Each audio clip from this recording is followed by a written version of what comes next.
ఈ వీడియోలో మనం భగవద్గీత అధ్యాయము 2 శ్లోకము 59ని పరిశీలిద్దాం. మనలో చాలామంది ఇంద్రియ నిగ్రహం కోసం ప్రయత్నిస్తాం. ఉదాహరణకు ఉపవాసం ఉన్నప్పుడు తినడం మానేస్తాం. కాని మనసులో ఆహారం మీద కోరిక, దాని రుచి అలాగే ఉండిపోతుంది. కృష్ణ భగవానుడు చెప్పేది ఇదే.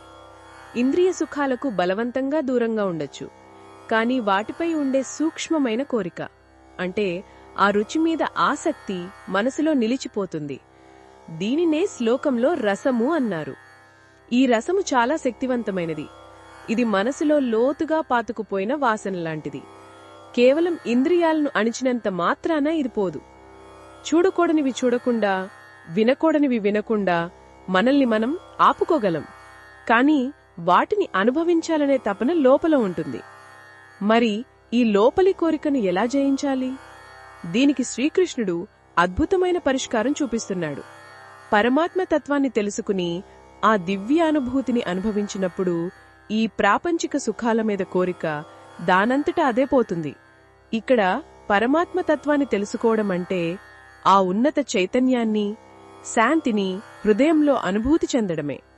ఒక చిన్న ఉదాహరణ. పిల్లాడి చేతిలో ఉన్న మామూలు బొమ్మ కంటే మంచి బొమ్మను చూపిస్తే వాడు పాతదాన్ని వెంటనే వదిలేస్తాడు. అలాగే మనకు ఆధ్యాత్మికంగా ఒక ఉన్నతమైన రుచి, ఒక గొప్ప ఆనందం దొరికినప్పుడు ఈ ప్రాపంచిక విషయాల మీద ఆసక్తి సహజంగానే తగ్గిపోతుంది. బలవంతంగా వదిలించుకోవాల్సిన పనిలేదు. కనుక నిజమైన ఇంద్రియ నిగ్రహం అంటే కోరికలను అణిచివేయడం కాదు, వాటిని దాటి ఉన్నతమైన ఆనందాన్ని పొందడం.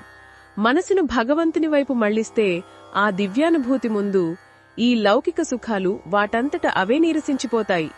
ఇదే స్థితప్రజ్ఞుని యొక్క నిజమైన మార్గం. ఇది ఈ శ్లోకంలోని భావాన్ని వివరించడమే లక్ష్యం.